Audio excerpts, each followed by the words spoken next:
आज के इस वीडियो में आपका स्वागत है। और आज मैं एथर एनर्जी के शेयर का फंडामेंटल एनालिसिस करने वाला हूँ। जैसा कि आपको पता होगा कि जो एक कंपनी है इसका आईपीओ कल ही लिस्ट हुआ था, ठीक है।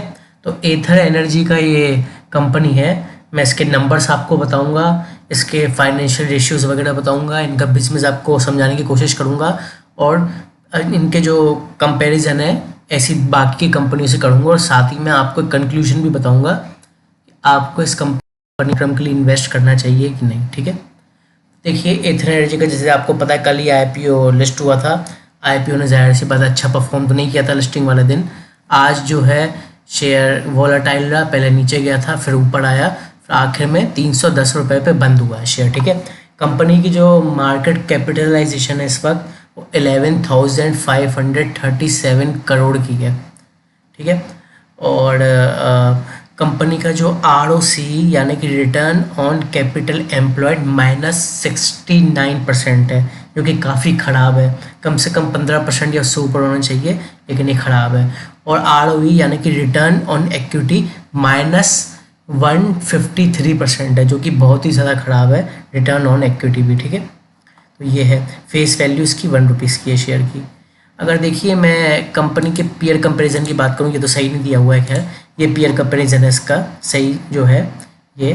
तो एक तो ईथर है, ये एक ओला इलेक्ट्रिकल मोबिलिटी है, बजाज ऑटो है पीयर कंपैरिजन में, हीरो मोटोकॉर्प है और TVS मोटर है, ठीक है। यहाँ समझने की बात ये है इन सारे पीयर कंपैरिजन में सबसे ज़्यादा मार्केट कैपिटलाइजेशन जो है वो है बजाज ऑटो की, ठीक है। और सबसे ज़्यादा प्रमोटर होल्डिंग भी इसी की है, ठीक है। और ईथर की जो प्रमोटर होल्डिंग है इस वक्त वो है करीब 42% की, ओला इलेक्ट्रिक की है 36.78% की, बजाज ऑटो की प्रमोटर होल्डिंग है 55.04% की, हीरो मोटोकॉर्प की 34.74% की और TVS मोटर की 50.27% की, ठीक है। तो अब यहाँ समझने की बात ये है ईथर जो है इलेक्ट्रिक 2 व्हीलर्स बनाते हैं। कंपनी जो इनकॉर्पोरेट हुई है 2013 में, ठीक है। ये जो इंडियन कंपनी है जो 2 व्हीलर इलेक्ट्रिक स्कूटर्स बनाते हैं, ये इसका डिज़ाइनिंग में इंगेज्ड है, इनके डेवलपमेंट में इंगेज्ड हैं और साथ ही साथ हाउस असेंबली भी करते हैं इलेक्ट्रिक स्कूटर्स की। ये बैटरी पैक्स भी बनाते हैं और चार्जिंग इंफ्रास्ट्रक्चर और सपोर्टिंग सॉफ्टवेयर सिस्टम जो कि मतलब इलेक्ट्रिक स्कूटर्स में लगता है वो भी प्रोवाइड कराते हैं। जो कंपनी का जो यहाँ पे आप देखिए जो हेड क्वार्टर्स है वो बेंगलोर में है। और जो कंपनी है यहाँ पे देखिए इनका प्रोडक्ट पोर्टफोलियो, एक तो है इनकी एथर 450 सीरीज़ और दूसरी है एथर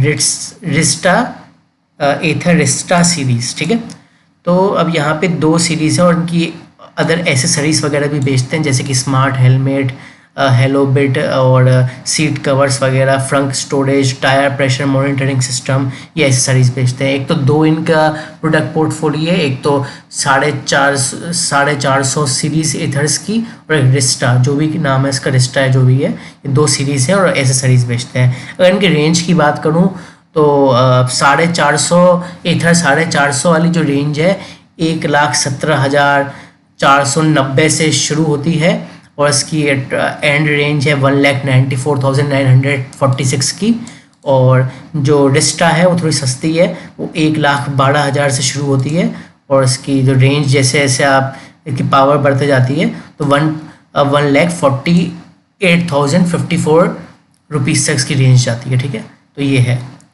और यहाँ पे आप देखिए जो इनकी जो मैन्युफैक्चरिंग यूनिट है तमिलनाडु में, इसकी मैन्युफैक्चरिंग कैपेसिटी है पर ईयर की 4,20,000 इलेक्ट्रिक वे 2 व्हीलर्स की यूनिट बनाते हैं, 4,20,000 पर ईयर, ठीक है। इनकी कैपेसिटी है, कैपेसिटी है इनकी। और बैटरी पैक्स की है 3,79,800 बैटरी पैक्स की। तो कैपेसिटी सही है इनकी, प्रोडक्शन कैपेसिटी तमिलनाडु वाली फैसिलिटी की, ठीक है। इसके अलावा इनकी एक और जो फैसिलिटी है manufacturing facility, modern facility Maharashtra में जो है अभी अपने कंस्ट्रक्शन के फेज़ 1 में चल रही है, ठीक है, जो कि मई 2025 में स्टार्ट हुआ है और ये एक्सपेक्ट कर रहे हैं कि जुलाई 2026 तक ये प्रोडक्शन शुरू कर देंगे उस महाराष्ट्र वाली फैक्ट्री में, ठीक है। और जो कि है इसकी करीब करीब कैपेसिटी होगी 1.42 मिलियन यूनिट्स एनुअली की, ठीक है। तो यहाँ पे ये है। अगर इनके डेटा पॉइंट्स की बात करूँ तो number of vehicles financial year 2024 में उन्होंने 1,10,000 सोल्ड कर दी हैं, जो कि ईयर ऑन ईयर बेसिस पे देखें तो 19% की ग्रोथ है। और रेवेन्यू इनका पर यूनिट पे है 1,43,333 रुपीज़ का। और इनका जो E2W मार्केट शेयर है वो है 11.5% का, ठीक है। और ये है, बाकी ये नंबर्स वगैरह हैं जो मैं आपको भी बताता हूँ। तो नंबर्स में आप इनके देखिए यहाँ पे ये प्रॉफिट और लॉस स्टेटमेंट है ईयर ऑन ईयर बेसिस पे। तो मार्च 2020 से दिया हुआ है, क्वार्टर ऑन क्वार्टर बेसिस का भी डेटा अवेलेबल नहीं है। तो मार्च 2020 में इन्हें सेल्स करी है 35 करोड़ की सिर्फ, ठीक है। फिर मार्च 2021 में बढ़ के 80 करोड़ की हो गई। मार्च 2022 में ये 408 करोड़ की सेल्स हो गई। मार्च 2023 में ये बहुत ज़्यादा बढ़ के सेल 1781 करोड़ की हो गई। और मार्च 2024 में हल्की सी गिरी है, बिल्कुल 1754 करोड़ की सेल्स है। तो सेल्स तो जो है कंटिन्यू बढ़ रही है, ठीक है। लेकिन सेल्स के साथ साथ हमें ये भी देखना होता है कि नेट प्रॉफिट कंपनी कर रही है कि नहीं कर रही है। और अगर नेट प्रॉफिट की बात करूं तो कंपनी नेट प्रॉफिट में नहीं है। मार्च 2020 से अगर आप देखोगे ये कंटिन्यूसली नेट लॉस में चल रही है और ये लॉस कंटिन्यूसली बढ़ रहा है। मार्च 2020 में इसने 220 करोड़ का लॉस किया था। मार्च 2021 में 233 करोड़ का लॉस किया था। मार्च 2022 में 344 करोड़ का लॉस। फिर मार्च 2023 में बढ़ के 864 करोड़ का लॉस हो गया। और मार्च 2024 में ये लॉस बढ़ के 1060 करोड़ का हो गया, ठीक है। इनका अर्निंग पर शेयर आप देखेंगे तो ये भी कंटिन्यूसली जो है माइनस में जा रहा है और ये भी घटता जा रहा है, ठीक है।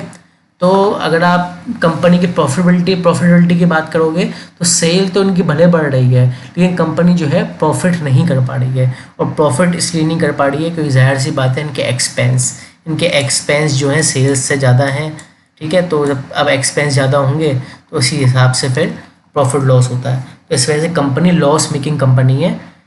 करीब करीब पिछले आप देख सकते हैं 20, 21, 22, 23, 24 से ये लॉस ही कर रही है, जो कि बढ़ता जा रहा है, ठीक है। ये कंपनी की बैलेंस शीट है। टोटल लायबिलिटीज़ 1914 करोड़ और एसेट्स 1914 करोड़, ठीक है। ये कंपनी का नेट कैश फ्लो है। मार्च 2021 से -16 करोड़ का था, मार्च 2022 में प्लस में आ गया 52 करोड़ में। मार्च 2023 में बढ़ के 311 करोड़ हो गया, नेट कैश फ्लो बता रहा हूँ। और मार्च 2024 में 423 करोड़। नेट कैश फ्लो अच्छा है। कंपनी का जो मैंने आपको बताया था रिटर्न ऑन कैपिटल एम्प्लॉयड, ये माइनस में है और ये भी बढ़ता जा रहा है। ये भी माइनस इसका मार्च 2021 में -42% था, मार्च 2022 में -55%, मार्च 2023 में -88% और ये अभी थोड़ा कम हुआ है मार्च 2024 में -69% का। शेयर होल्डिंग पैटर्न अभी यहाँ अवेलेबल नहीं है, ठीक है। अब यहाँ पे आप देखिए, अगर मैं कंपनी के जो इनके प्रोडक्ट वाइज ब्रेकअप करूँ तो सबसे ज़्यादा इनका जो प्रोडक्ट बिकता है वो है एथर रिस्टा जो है इनके इलेक्ट्रिक स्कूटर्स की सीरीज़ जो थोड़ी सस्ती हैं, ठीक है, वो बिकती है। इसके बाद इनका ये जो है 50.27% बिकता है, सबसे ज़्यादा बिकता है। इनका जो एथर 450X वाला है वो 34.8% बिकता है। जो एथर जो है 450S वो 12.5% बिकता है और एथर 450 एपेक्स ये 2.5% बिकता है, ठीक है। कंपनी का जो मेन बिजनेस है वो 88% जो है इलेक्ट्रिक व्हीकल्स की सेल से आता है और बाकी का 6% सॉफ्टवेयर की सेल से और 6% sale of non vehicles. Location wise देखें तो कंपनी 99.2% इंडिया में ही काम करती है, ओनली 0.8% आउटसाइड इंडिया करती है, ठीक है। तो यहाँ पे ये है पीयर कंपैरिजन मैंने आपको बता दिया था। अब देखिए, जैसे कि मैंने आपको बताया इनका जो बिजनेस मॉडल है कंपनी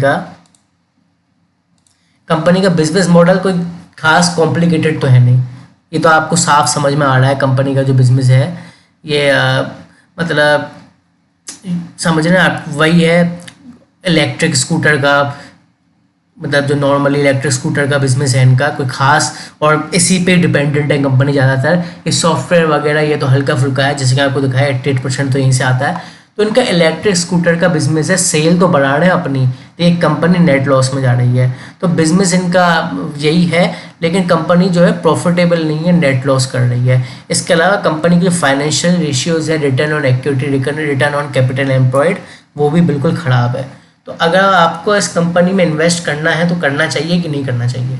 देखिए मैं आपको साफ सलाह दूं, देखिए बड़ी बात नहीं कि अगले साल इस कंपनी की सेल और बढ़े, फिर इसके अगले साल और बढ़े, सेल अपनी बढ़ाते जाए, लेकिन अभी ये जो है अपना नेट प्रॉफिट अपना जो है नेट प्रॉफिट में नहीं आ पाए हैं, और नेट लॉस अपना कम नहीं कर रहे हैं, मतलब कंटिन्यू बढ़ाते जा रहे हैं नेट लॉस।